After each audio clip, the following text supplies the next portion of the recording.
speaker, and we're so excited to have her back. I explained last week for those that weren't here, Shan, our resident student, who really went out to Uganda and has just done mighty exploits for God, just incredible.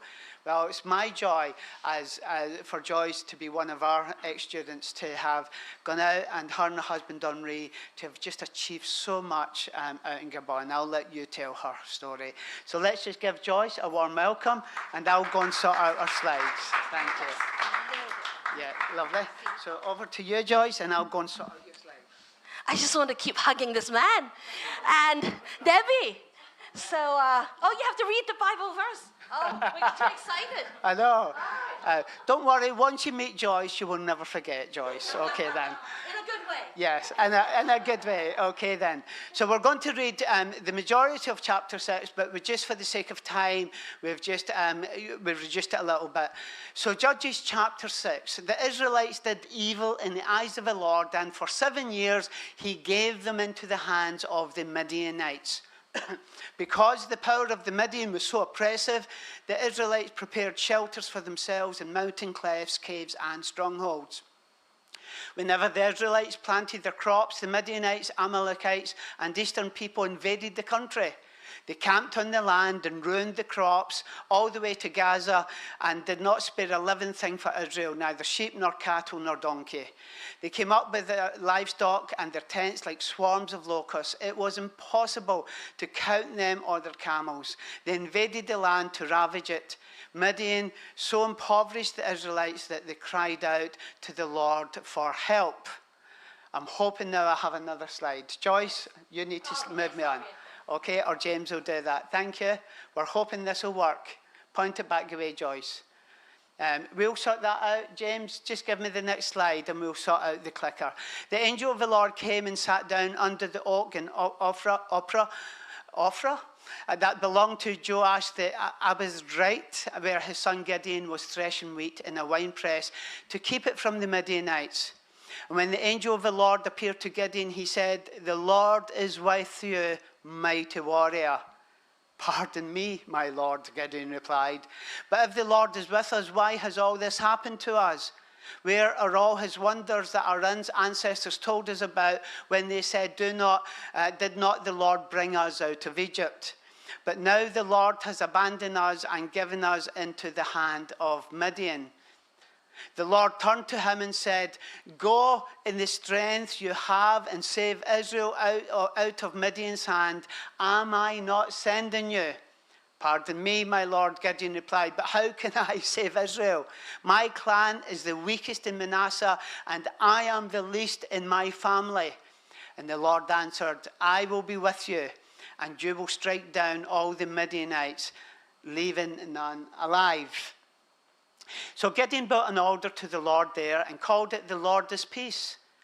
That same night, the Lord said to him, "Take the second bull from your father's herd, the one that is 7 years old, tear down your father's altar to Baal."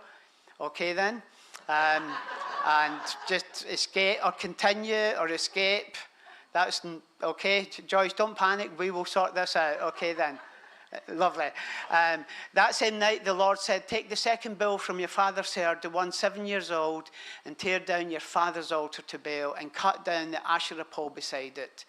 Then build a proper kind of altar to the Lord your God on top of this height, using the wood of the Asherah pole that you cut down off of the second bull as a burnt offering." So Gideon took 10 of his servants and did as the Lord had told him. But because he was afraid of his family and the townspeople, he did it at night rather than at daytime. Then the Spirit of the Lord came on Gideon. He blew a trumpet, summoning the Abizites to follow him. I should have practiced that. Okay then. Thank you. Joyce. Try a little bit. Yeah. We'll get that, Joyce. I think I've got that. You just start, and I promise you I'll get it. Okay. Anyway, I hope you're loving the sunshine that I personally brought all the way from Congo just for you. I'll try that one. All right, let's see. Go forward. Up and down, Joyce. It should work. Nope. Work for me a second. Keep going. You're going the wrong way, are you? Nope, I'm pressing. Do I have to like maybe kind of like that? Yeah, go on. Okay, how's that, Joyce? Yeah. Okay, I'll just do that. Okay, then, there you go. Don't you just love pasta, Paul? I am a proud, he used to call me Sheep Wong. Wong is my surname. And I hope you know how blessed you are to have Pastor Paul and Debbie as your pastors. We just adore them, and we just want to honor you and to say, like, my formative years were under this amazing man. And really, I hope you know that there are fruits today in Africa because of you. And obviously, Debbie how can you not love Debbie? I mean, there's something wrong with you if you don't love her. So anyway, I hope you know how blessed you are. Anyway, so let me tell you a bit about my family. We are kind of from all over the place. So I'm from Hong Kong. My husband is originally from Gabon, and we, along with our children, are British, and we've been living in the Republic of Congo for the last 14 years. So when people meet my husband and I, they love to ask how on earth we met. So are you nosy? Would you like a bit of romance this morning? So like I said, I grew up in Hong Kong, and I'm an only child, so I'm very spoiled. The world revolved around me, and I loved it. So if anyone's slightly concerned about raising entitled children, fear not. I turned out okay. So anyway, God blessed me with a scholarship to Wales, where I studied, and eventually it led me to Edinburgh. And I decided to study medicine because for some reason I've always had a heart for Africa. I couldn't explain it to you. And I thought, I guess Africa will always need doctors. So that's what I did. And in my final year, I was given 4 months where I could go anywhere in the world. So my plan was simple. 2 months in Africa to see if that's really where God was leading me. And the second 2 months to go home to Hong Kong on one very important mission, to find a nice Chinese boyfriend. Because Debbie and Pastor Paul can testify that Edinburgh was a desert in that department. So I picked up my big rucksack and headed off to this country called Gabon, and there was this missionary hospital there. It was literally in the middle of a rainforest. And there were these missionaries who were super patient, super kind, super tough, super capable, super everything, doing super deeds. And I was super miserable because I was everything that they were not. And I was, I just wasn't like them. I love comfort, control, efficiency. I love Japanese food and air conditioning. I don't like risk, camping, insects, or adventures. So even though I had a heart for mission, I just didn't think I would have what it takes. I mean, I really struggle to even eat fish with bones. So how am I going to find the patience and courage to survive in Africa? But God kept calling me. And one day on this beach, along this beach on my own, I walked from 7 a.m. to 3 p.m. in the afternoon on the world's most repetitive conversation, which basically consisted of God telling me, Joyce, I want you to go and serve in Africa. And I'll be like, who, me? And God said, yes, you. I said, Lord, have you not seen? Even on my journal, I've written 7 big fat reasons why I should never be allowed to live in Africa. But God can be really stubborn. So he kept on and on until it dawned on me that I either believe God or I don't. I really believe him to be who he says he is, or I don't. And I really do believe in him, then the only thing that will make sense is for me to trust and follow him, even though I was convinced that he was wrong. So I went back to my journal, and next to my 7 big fat reasons I should never be a missionary, I wrote 3 words: lose your life. I let go of my own ideas and plans. And I said, God, you win. Even though I really was convinced I was the last person to do this. And on the very next day, on my way back from that very beach, I met the most handsome man to ever grace planet Earth, Henri, who I got to marry 4 years later. Woo! You would woo-hoo if you've met him. He's amazing. So, anyway, Henri and I, actually today is a really special day because it's not our anniversary, but 34 years ago today, I got baptized in Hong Kong, and Henri got baptized in Gabon before we met. So we always laugh and thought maybe on that day, God and the angels were having a chuckle saying, those two have no idea what's going to happen. Anyway, so our calling comes from Luke 10:9 that says, heal the sick and tell them the kingdom of God is near you. Time and again, we've seen God use medicine as a vehicle to bring people to him. There are people who will never set foot in a church, but they'll come to our hospital.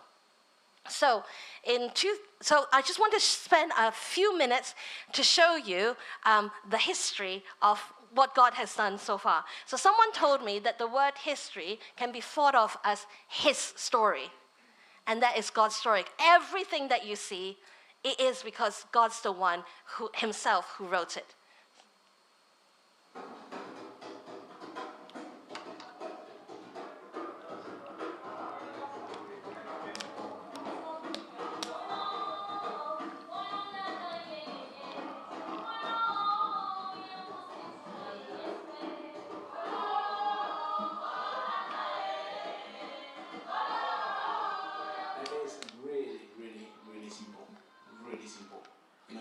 See patient today, if you got chance to operate him, you can operate him tomorrow morning, you'll be able to see.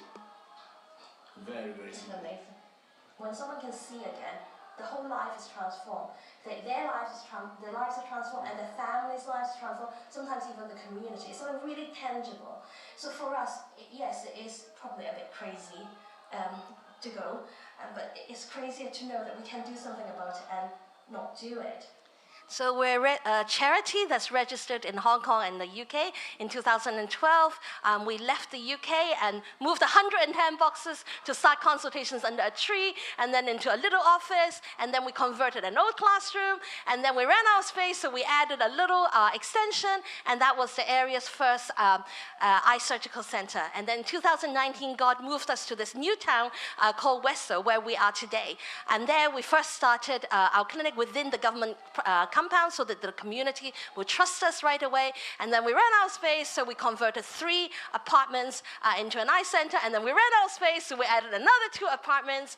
And then we still ran out of space, and patients were waiting in the sun. So we bought 15 soccer fields, which is where we started our groundbreaking with the governor and started building on phase 1 of our hospital.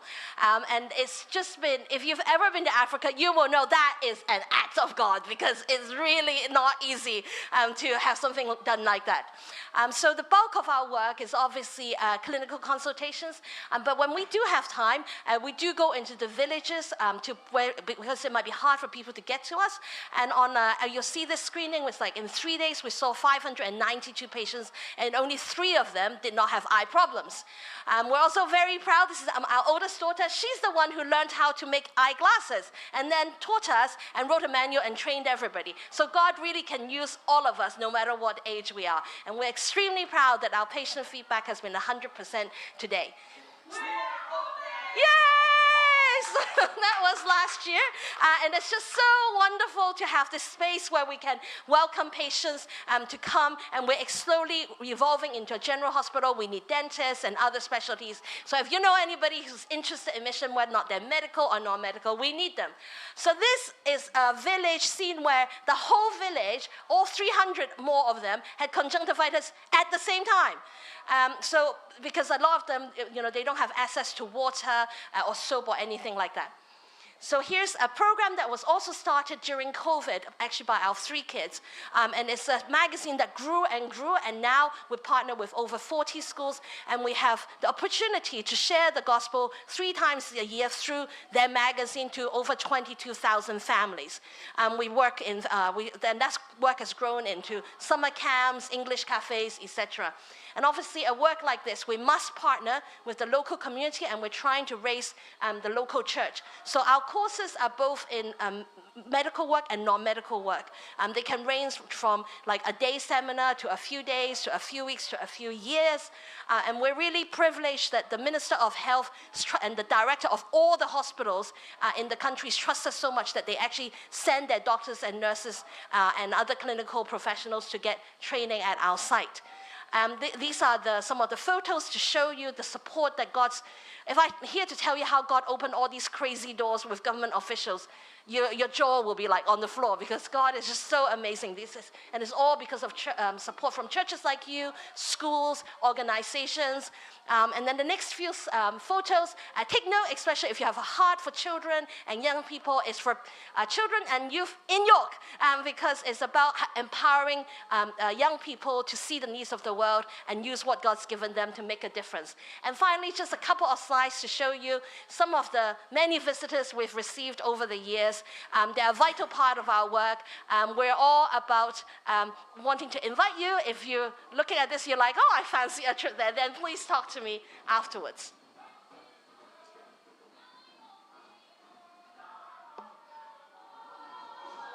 You can clap for Jesus. Yay!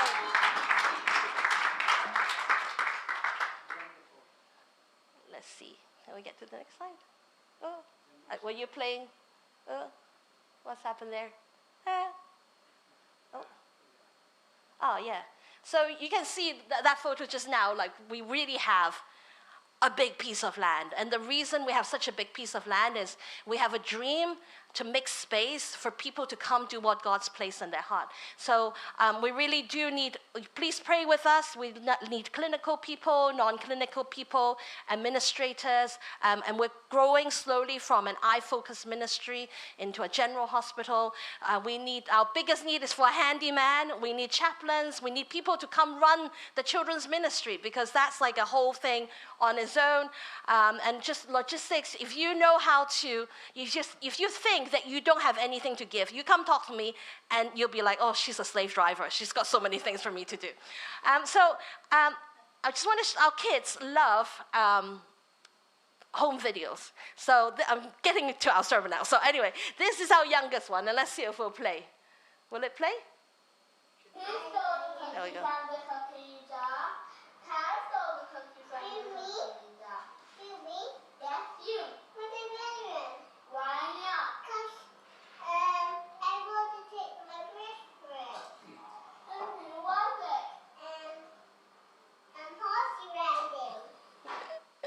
So if you do take notes, the title of my sharing this morning is called Who, Me? Yes, you. So let me take you back to the year 2019. We're in the UK preparing to move to the new town where we're today. And setting up an eye clinic in raising a young family in the middle of a rainforest the first time round was not easy. I mean, mostly the thing that made me cry every night for the first year, like literally, I cried every night the first year, was my disastrous attempt at homeschooling. I missed family and friends. I missed Tesco. I missed all sorts of ways of life. And, there were threats of riots and Ebola and snakes. Like I said, I'm a spoiled brat, basically. And it was just really hard for me. So when we were going now to set up a second place, and this time on an even more daunting task to build a hospital, my anxiety level started rising. And I remember vividly, one day I was packing in my parents' home in Leeds, and suddenly, out of the blue, I just heard God say to me, hey, Joyce, do you think I can change the hearts of drug addicts and alcoholics? Yes. How about child abusers and murderers? Reckon I can change them? God asked. I said, yes. Where are you going with this? And then God said, so Joyce, so how come you cannot believe that I can change you? Why do you always think that you're going to struggle in a developing country? Why do you not think that I can make you brave, strong, and patient? Why do you not think that I have a way so that you can not only survive, but thrive and be happy even when there's no electricity? And God said, this time when you go back to Congo, our ministry is called New Sight. And he said, not only are you going to give new sight physically and spiritually to people, you yourself are going to have new sight. You're going to stop seeing the way you or other people see you. And you're going to see you the way I made you to be. And I said, okay, God, that sounds great. But here's my little problem. I mean, I find it a whole lot easier to trust you, God, than to trust myself. You are patient. I hate waiting. You are strong and not a risk taker. And you tell me that I'm more than a conqueror. But have you not been to my comfort eating binges? And have you not been to my self-pity parties? Perhaps, God, you've confused me with my Superman husband. Why would you call me something that I obviously am not? And I think that's why I relate so much to Gideon, who we just met. So as we just read, the Israelites were having a national crisis. It's been going on for 7 years. Every time after all their hard work and they're just about to harvest, the enemy would come in, sweep in, and steal and destroy everything, and they'll lose everything.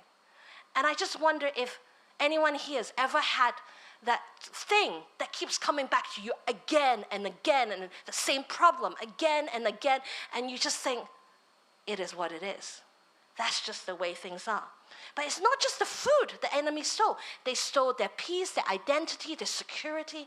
Because when the enemy comes, he doesn't just come for the things that we can see. He comes for the things we can't see. When we don't do well at work, or we lose our job, we lose our confidence. When our marriage is not going well, then he comes and take your self-worth away. Or when you lose your health, he comes and steal your hope. So Judges 6:11, here we meet the two main characters of our exciting passage. On one hand, we have the angel of the Lord that my commentary explained was the pre-incarnate Jesus Christ. And on the other hand, Gideon, who God called mighty warrior. Those words, mighty warrior, is the reason I imagine Gideon and I might have asked God the same question. Why, God, would you call me something that I obviously am not? You see, normally after harvesting wheat, what the farmers would do is they'll take the stuff up to the hilltop where it's windy, and then they will do this action so that, I'm from Hong Kong, I don't do farming. Anyway, the chaff will be blown away by the wind and the grains will fall on the ground. But where was Gideon? Was he on a hilltop? No. He was as far away from the hilltop as possible. He was in a wine press, which basically means a hole in the ground. I mean, why was he there? Because he was scared. I mean, does any of that looks like mighty or warrior-like to you? The good news is, though, no matter how far we try to hide from God, no matter how deep our trouble seems to be, God will always find a way to come reach us right where we are. So, Gideon was hiding in a pit. And this is the way I would explain it. Anyone here remember PE in school? And you have to divide into teams?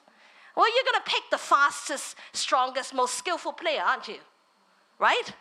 Well, what does God, our headhunter, do here? Well, God picks Gideon.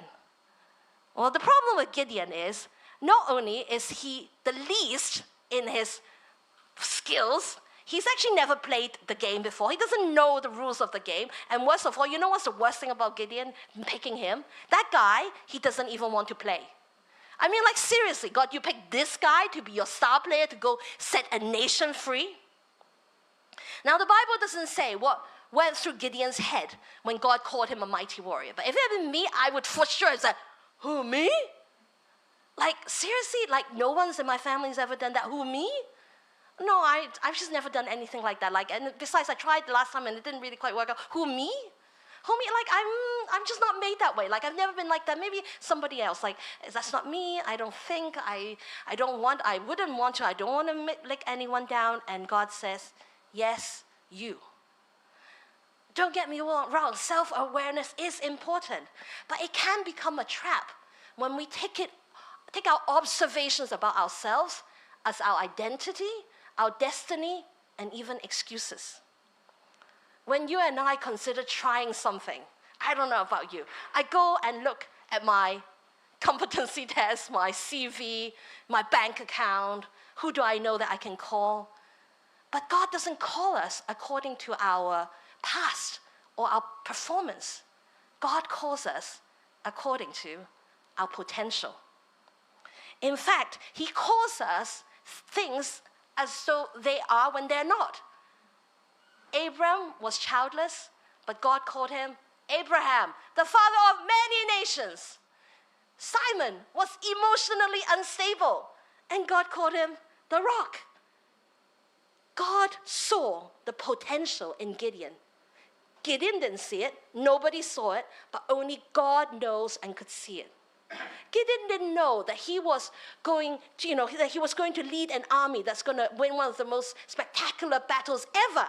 And he'll be shocked, I think, to learn that he could actually fight. He didn't know that he was going to be someone who would make it in Judges 6 so that we can talk about him today, and the whole Hebrew Hall of Fame. And I think he would be on the floor to know that he himself was the answer that he and his family and his nation had been praying for. God did not call Gideon by who he was, but by who he was made to be and by who he will become. 1 Corinthians says, brothers and sisters, think of what you were when you were called. Not many of you were wise by human standards, influential, or of noble birth, but God chose the foolish things of the world to shame the wise. God chose the weak things of the world to shame the strong. God chose the lowly things of this world and the despised things, the things that are not, to nullify the things that are, so that no one may boast before him. The moment God called Gideon a mighty warrior, Gideon said, verse 15, excuse me, sir, how can that be? Like, in case you haven't noticed, like, I'm the least from the smallest clan, I'm the least in the family, and seriously, I'm literally in the pit. All throughout history, people have attempted to correct God as Gideon did. Moses said, but God, I can't speak. Jeremiah said, but I'm too young. And I said, God, I've got 7 big fat reasons why I should never be a missionary. I'm an only child. I've got elderly parents. And besides, I just don't look like your Pinterest missionary who can sew, bake, and homeschool. It is so easy to talk ourselves out of our dreams and build a case to support who we think we are or should be. And when we do that, we dissuade ourselves from going forward to what God has planned for us. We must decide who is going to win this internal war. Is it the me that I knew and grew up around, or the me I was actually created to be that I have not yet met? Whether or not you and I get out of the pit today will decide the trajectory of our lives. A couple of years ago, I had to drive our car for 12 hours in Congo. So normally, my husband is the long-distance driver. And these roads in Africa can be pretty dangerous. In fact, some of them, I wouldn't actually call them roads. So scaredy cat me, I started panicking. And my loving husband tried to reassure me. And he said, darling, it'll be fine. Just drive slowly and you'll do great. And I went, I'm not like you. It's easy for you to say, I can't drive like you. I'm just not you. And as soon as I said that, God said to me, who told you that? Who told you you cannot drive like your husband? Who told you what you can do and what you cannot do? Who told you who you are and who you are not? No one, not me, not you, no one can tell us who we are except Christ. living life according to our own understanding can be dangerous, because it is actually possible to live an entire life not knowing just how strong and brave and capable God actually made us to be. We cannot afford to lean on our own understanding of ourselves, and we must instead trust God to be the one to tell us who we are and what we are actually capable of. I'm hoping you're the same, but if you're like me, my natural tendency is to do things that are securely and comfortably within my limits. But God, He likes to ask us to do things that seem beyond ourselves, because only then can we get to know and experience Him for who He is, and only then will we become who He actually made us to be. When we do things that we can do, we can get the credit. But it's only when we do things that we cannot do, then God gets all the glory. Our family and New Side Ministry honestly can be here all day to tell you how many times God has provided, intervened, just done so much for us, to testify that there really is none like God. So today, just as God called the mighty warrior out of the pit into His divine purposes, God is calling the mighty warrior out of you. It is not for self-gratification, self-actualization, but so you can serve others, perhaps even change a life, a community, or even a nation, as Gideon did. I don't get out of the jungle a lot, so I'm here to tell you when I can. I know you know it here, but I'm telling you, our world needs you. Our world depends on you to become that mighty warrior that God made every one of us to be. Truly becoming all God's made us to be is not about self-improvement. Please hear me. But it is the best thing that you can do for others, including the people you love the most. Today, God is calling forth the real you, the one He designed from the beginning. So my question to you is this: are you willing to believe that you are more than what you've seen of yourself so far? And if you believe that, then the question would be, so now what? The answer is in verse 14. Go in the strength you have. Sorry, say what, God? Like when you ask me to do something new that I've never done before, aren't you going to give me some new skills, new strength, new something? Nope. You see, God, He doesn't like to do ready, set, go. He likes to do the opposite direction. He likes to do go, set, ready. I'm here to tell you, if you wait till you're ready, you'll never go. Because that's not the order God's given us. God told us to go and make disciples of our nation. He didn't say go and wait till you're ready and then set and then go. We go and start with what is already in your hands. No matter how small they are, if you think they're 5 loaves and 2 fish, it is enough. Gideon's strength was small, but it was enough. It was enough because God made up the difference. And whatever we lack, God will always make up for it. You and I can get exhausted, but God is inexhaustible. We are limited, but God, He's unlimited. He never runs out of anything. Now my guess is that had Gideon been braver, he would have gone out the next day and won the battle anyway. But he wasn't there. And God could totally work with that. He took baby steps, and God was like, fine. Gideon couldn't even summon the courage to begin. He needed reassurance after reassurance, fleece after fleece, sign after sign. But God, was He annoyed? No. God responded with miracle after miracle. Gideon was too scared to destroy the idols during the day, and so he did it at night. But I'm like, hey, the guy did it. The dude did it. It doesn't matter that it was at night. He did it. He did as the Lord told him. God can and will work with whatever we're willing to give Him. So go in the strength you have. Go in the strength you don't have. Go with what you have, go with what you don't have, go with what you know, go with what you don't know. God, go with what you can do and what you can't do. Just go with God and he will make up the rest. Go, and then he will get you set and ready. And as we take baby steps, people might not understand. They might even be like in Gideon's story, where they were against him. But you can be sure that as we step forward, you will see God do what you could never do on your own.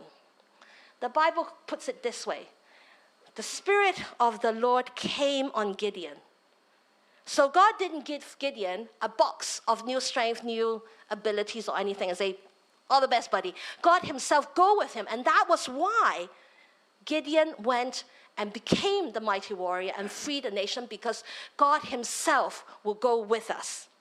The Apostle Paul put it this way. Faith sparked courage within them. And they weren't in the beginning, they became mighty warriors in battle, pulling armies from another realm into battle array. And further then they said they were weak, but were made strong. I'm going to end with a story.